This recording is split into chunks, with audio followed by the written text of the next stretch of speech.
और उसकी differential equation. सबसे पहले हम लोग ने इसके पहले जब लेसन हम लोग ने स्टार्ट किया था, जब हम लोग ने ये पूरा एसएचएम का टॉपिक स्टार्ट किया था, ऑसिलेशन स्टार्ट किया था, उस समय में जो हम लोग ने मोशन देखा था, जैसे स्प्रिंग मास सिस्टम में जो मोशन था वो लीनियर मोशन था, इसलिए जो एसएचएम था वो लीनियर एसएचएम था। ये एंगुलर एसएचएम है। याद करिए जो हम लोग ने डेफिनेशन बनाई थी एसएचएम के बाद में, जो एसएचएम के बाद में डेफिनेशन बनाई थी हम लोग ने लीनियर एसएचएम, है ना। और उस जो लीनियर एसएचएम था, इट मींस दैट जो ऑब्जेक्ट है आपका लीनियर डिस्प्लेसमेंट परफॉर्म करेगा। अब यहां ऑब्जेक्ट क्या परफॉर्म करेगा? एंगुलर। और एंगुलर एसएचएम होगा। पहले लीनियर एसएचएम पढ़े थे हम लोग ने, और फिर लीनियर एसएचएम के बाद में जो भी चीज हम लोग निकाले थे, velocity, acceleration, displacement of the particle performing SHM, है ना। फिर उसके बाद में बहुत सारी चीजें हम लोग ने निकाली, चलिए वो छोड़िए। बट अभी हम लोग देखिए एंगुलर एसएचएम। वो तो लीनियर एसएचएम था कि अगर हम लोग स्प्रिंग मास सिस्टम देखेंगे तो अगर हम लोग स्प्रिंग को खींचेंगे तो खींचने के बाद में कुछ स्ट्रेस होगा उसमें, मतलब इलोंगेशन होगा। इलोंगेशन होने के बाद में हम लोग रिलीज कर देंगे, then again it perform this type of motion. ये ऐसा कुछ मोशन रहेगा उसका। क्लियर? अब हम लोग देखेंगे एंगुलर एसएचएम। एंगुलर एसएचएम करने के लिए क्या करेंगे हम लोग? सबसे पहले एक डिस्क लेंगे, एक मेटालिक डिस्क, है ना। सो कंसीडरिंग दैट मेटालिक डिस्क, एक मेटालिक डिस्क हम लोग कंसीडर करें। ये मेटालिक डिस्क का कहीं ना कहीं सेंटर होगा। इस सेंटर से हम लोग ये इसको स्ट्रिंग से टाइट कर देंगे and there is rigid support. This metallic disc is attached centrally with the string and the other end of the string is fixed to the rigid support. ये जो मेटालिक डिस्क है, ये metallic disc का centre से हम लोग ने string को बांध दी, स्ट्रिंग से बांध दिया, और उसका जो दूसरा एंड होगा स्ट्रिंग का हम लोग ने रिजिड सपोर्ट के ऊपर बांध दिया। ठीक है? अब क्या करेंगे? मान के चलिए ये डिस्क है, ऐसे, ये डिस्क को मैं ऐसे पकड़ लूं और ऐसे घुमा लूं ऐसे। क्लियर? इसको पकड़ लिया मैंने ऐसे, ये ऐसे अटैच, ऊपर से रिजिड सपोर्ट है। अब लोग ऐसे डिस्क बांध के रखी हुई है। मैं क्या कर लेता हूं, ऐसे घुमा लेता हूं उसको स्टीयरिंग की तरफ, जैसे गाड़ी की स्टीयरिंग घुमाते हैं हम लोग, ऐसे गाड़ी की स्टीयरिंग की तरफ घुमा देता हूं और छोड़ देता हूं। सो सी व्हाट इट परफॉर्म। अगर मैंने ऐसे इसको घुमा दिया तो ये ऐसे परफॉर्म होगा। And this is a terms is called as angular SHM. इस चीज को हम लोग एंगुलर एसएचएम कहता है कि जिस समय मैंने इसको पकड़ लिया और स्टीयरिंग की तरफ घुमा दिया और घुमाने के बाद में छोड़ दिया, तो ये पहले तो अगर मैंने इस डायरेक्शन से घुमाया तो ये इस डायरेक्शन से होगा। उसका एक चीज यहां जनरेट होती है, जब भी कोई बॉडी घूमती है तो बॉडी घूमने के समय में क्या जनरेट होता है? टॉर्क। क्या जनरेट होता है? तो यहां अगर मैंने इस डायरेक्शन से फोर्स लगा दिया तो यहां से ये बॉडी के अंदर क्या जनरेट होगा? टॉर्क। क्या जनरेट होगा? और वही टॉर्क होगा जिस डायरेक्शन से मैंने फोर्स लगाया उसके एग्जैक्टली अपोजिट डायरेक्शन से टॉर्क अप्लाइड होगा, और उस टॉर्क को हम लोग कहते हैं दैट इज रिस्टोरिंग टॉर्क। जिस हमारा रिस्टोरिंग फोर्स होता है दैट इज कॉल्ड एज, यहां जो जनरेट होगा दैट इज रिस्टोरिंग। और यहां जो एसएचएम हो रहा है that is called as angular SHM. और ये एंगुलर एसएचएम को और एक नाम से भी जानते हैं, टॉर्सनल एसएचएम। टॉर्सनल एसएचएम, ये दूसरे नाम से जानते हैं इसको। So this angular SHM is also called as torsional SHM. The meaning of torsional SHM, when this body performing to and fro motion, and this to and fro motion in the form of angular SHM. ये angular SHM के form में move होगा, उस चीज को हम लोग कहते हैं that is torsional SHM. Clear? अगर मैंने इस डायरेक्शन से फोर्स लगाया हुआ था तो मेरा रिस्टोरिंग टॉर्क इस डायरेक्शन से एक्ट होगा। क्लियर? और ये कितना रिटर्न में वापस आके फिर से रिटर्न पे जाएगा, ये डिपेंड करेगा कि मैंने कितना इसके ऊपर फोर्स लगा दिया था। If I am twisting that disc, अगर मैं वो डिस्क को अगर ज्यादा से ज्यादा ट्विस्ट करूं तो जिस समय मैं उसको रिलीज करूंगा तो रिलीज करने के बाद में एग्जैक्टली अपोजिट डायरेक्शन से उसका मोशन होगा, और वो कितना मोशन होगा ये किसके ऊपर डिपेंड करेगा कि मैंने उसके ऊपर एक्सटर्नल फोर्स कितना लगाया हुआ था।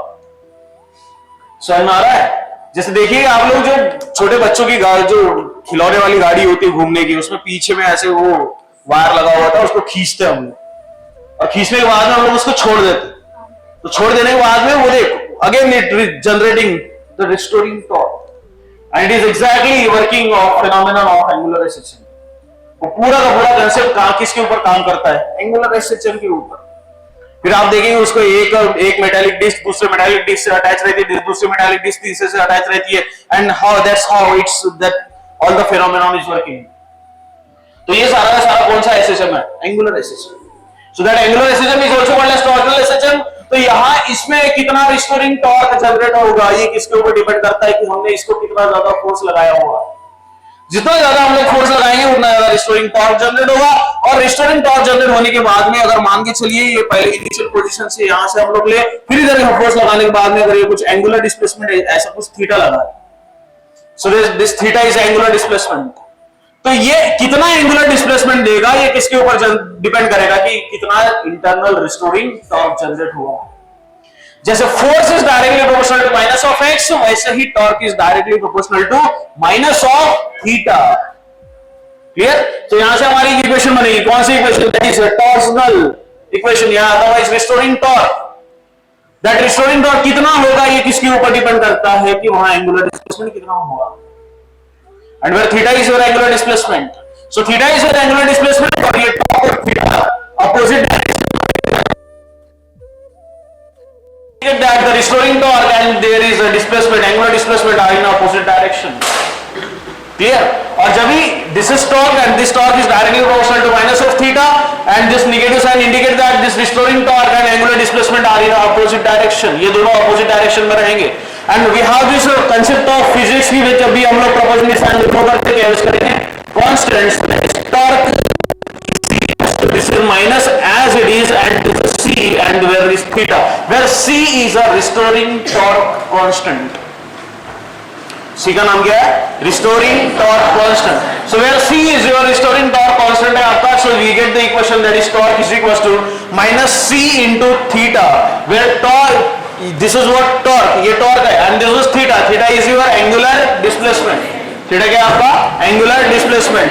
अगेन ये एंगुलर डिस्प्लेसमेंट है, ये अभी क्या परफॉर्म कर रहा है? Angular motion. क्या परफॉर्म कर रहा है ये? Again we have the equation for the I into alpha. Clear? So where I is the moment of inertia, alpha angular acceleration. What is alpha?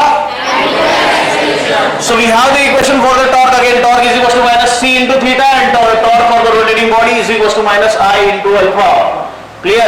आप कहीं पर भी बैठे रहो, है ना, आप हंस भी रहो या कुछ भी कर रहे हो, मेरा ध्यान सभी जगह होता है. क्लियर? हाँ, जो चीज हरकतें कर रहा था उसको समझ में आ गया मैंने किसको बोला हुआ. चलिए, so again there is torque is equals to torque for the rotating body is equals to I into alpha, where I is the moment of inertia and alpha is your angular acceleration. Angular SHM and its differential equation. तो angular SHM perform कराने के लिए हम लोग ने एक metallic disc ली, metallic disc को centre से हम लोग ने बांध दिया एक रिजिड सपोर्ट से, एक स्ट्रिंग से, और वो मेटालिक डिस्क को हम लोग ने रोटेट कर दिया. रोटेट करने के बाद में हम लोग ने इसको छोड़ दिया. जब छोड़ने के बाद में this performing this is to and fro motion in angular terms, so that is terms is called as angular SHM. और वही एंगुलर SHM को क्या कहते हैं हम लोग? Torsional SHM. ये तो कंसेप्ट है जरा एंगुलर SHM का, फिर हम देखेंगे हम लोग इसकी डिफरेंशियल इक्वेशन. तो बॉडी जितना डिस्प्लेसमेंट हो, बॉडी का कितना डिस्प्लेसमेंट हो रहा है या डिस्क का कितना डिस्प्लेसमेंट हो रहा है, ये हम लोग टॉर्क के ऊपर डिपेंड करेगा. That torque is directly proportional to minus of theta, where theta is your angular displacement and the torque is a restoring torque. जितना ज्यादा डिस्प्लेसमेंट हम करेंगे उतना ज्यादा रिस्टोरिंग टॉर्क उसमें जनरेट होगा और ये दोनों का डायरेक्शन ऑपोजिट होगा.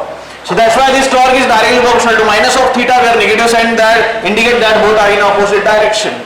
ये दोनों opposite direction से denote कर रहे हैं. That is torque is equal to minus theta. We know that torque for the rotating body I into alpha, where I is moment of inertia, alpha is your I is moment of inertia, and alpha is your angular acceleration. Angular acceleration. And again we have the equation for angular acceleration. ठीक है, तो alpha is equals to what is d omega by dt, d omega by dt, and omega is your angular velocity, and angular velocity with respect to time is called as angular acceleration. Again we have the equation for omega, and what is omega? d theta upon dt. d theta upon dt. So that is omega is equals to d theta upon dt. Clear? So put the value of omega here, we get the alpha. Clear? upon dt and alpha is equals to d omega by dt. चलिए, तो omega हम लोग यहाँ put करेंगे तो we get the alpha again.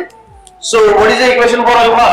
So alpha is equals to again this is d omega by dt. तो d upon dt जिसके वजह से रह जाएगा. Again omega is what? d theta upon dt. तो यहाँ आ जाएगा हम लोग d theta divided by dt. Clear? So again from this equation, so this d into d square, so alpha is equals to d square theta divided by clear. So this is the equation for alpha. And what is alpha? Angular acceleration. क्या alpha है हमारा? Angular acceleration. ठीक है, चल देख, ये जो alpha है हमारा एंगुलर एक्सेलरेशन, हम लोग torque for the rotating body में हम लोग पुट करेंगे. Torque for the rotating body I into alpha. So we get that is torque for the rotating body. Torque is equals to that is I, where alpha is d square theta divided by dt square. चलिए मान लेते हैं equation number मेरे 1 थी, ये equation मेरी 2 थी. अगर मैं दोनों इक्वेशन को अगर मैं कंबाइन कर लूं, है ना, क्योंकि this is also equation for the torque and this is also equation for the torque, है ना. ये दोनों इक्वेशन टॉर्क की है, मैं दोनों इक्वेशन को कंपेयर कर लेता हूं. दोनों इक्वेशन कंपेयर करने के बाद में इक्वेशन मेरी क्या बनेगी? Now see again, this is I into d square theta divided by dt square is equals to clear, and this is minus c into theta, यहां आ गया minus c into clear. Now see this is I is what? Moment of inertia. चलिए तो I अगर इधर चलेगा तो divide में चले जाएगा, तो again we get the equations for d square theta divided by dt square is equal to minus c upon I into बोल क्लियर है यहां तक? ठीक है, चलिए तो ये माइनस c अपॉन I हम लोग इधर ले लेंगे, तो we get the equation and that equation for this differential equation of angular acceleration. So again this is d square theta divided by dt square, ये इधर आ जाएगा प्लस हो जाएगा, this is c divided by I into theta is equals to 0. Clear? So this is the differential equation of angular acceleration. ये कौन सी equation होगी? Differential equation of angular acceleration. अब देखो यहां से हम लोगों ने बोला है कि भैया differential equation angular acceleration and it's differential equation. So this is differential equation of angular acceleration. हाँ, अब ये तो एंगुलर एक्सेलरेशन का डिफरेंशियल इक्वेशन है. लीनियर एक्सेलरेशन का डिफरेंशियल इक्वेशन क्या था? याद करिए अच्छे से. D square x by d t square plus omega square x is equal to, आप अच्छे से देखिए, तो d square x by d t square plus k upon M. ये क्या था? के अपॉन एम, और यहां क्या है? x is equal to. चलिए ये थोड़ी इक्वेशन, ये इक्वेशन किसकी है? Differential equation of linear acceleration. ये इक्वेशन देख किसकी बनी है? Differential equation of. अच्छे से देखेंगे तो दोनों चीजों में क्या क्या अंतर नजर आ रहा है आप लोगों को. This is also acceleration, this is also acceleration, but this is a angular acceleration and this is a linear acceleration, because this is a equation for linear acceleration. किसके लिए इक्वेशन है ये किसके लिए इक्वेशन है? तो एंगुलर एक्सेलरेशन अगर है तो भैया एक्सेलरेशन कौन सा आएगा? Angular acceleration. लीनियर अगर एक्सेलरेशन है तो आपका एक्सेलरेशन कौन सा आएगा? Linear acceleration. आप देखिए यहां c यूज है, यहां k यूज्ड है. So this k is a spring constant. k क्या आपका? Spring constant. And where c is a restoring torque constant. यहां c क्या है? रिस्टोरिंग. अच्छा से देखिए I और ये m. I this is moment of inertia and this is m is mass of the body. Clear? और ये I और ये m में क्या अंतर होता है? जब भी बॉडी घूमना चालू करती है तो हम लोग उसका क्या मेजर करते हैं? इनर्शिया. क्या मेजर करते हैं हम लोग? तो देखिए हम लोग सिर्फ this I is replaced by m and this is theta and this is x. So where x is a linear displacement and where theta is a angular displacement. मतलब जो इक्वेशन हम लोगों ने बनाई हुई है वो इक्वेशन एग्जैक्टली हमारे differential equation of linear acceleration से मैच करती है.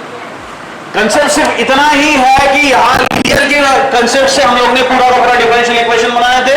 यहाँ हम लोग ने पूरा का पूरा एंगुलर एक्सेलरेशन से हम लोग ने पूरा का पूरा इक्वेशन बनाए हुए हैं. Clear?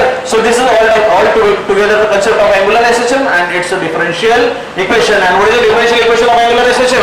D square theta by dt square plus c upon I into theta is equals to 0. So this is called as differential equation of angular acceleration. उम्मीद करता हूँ समझ में आ गया सबको. चलो देख लो.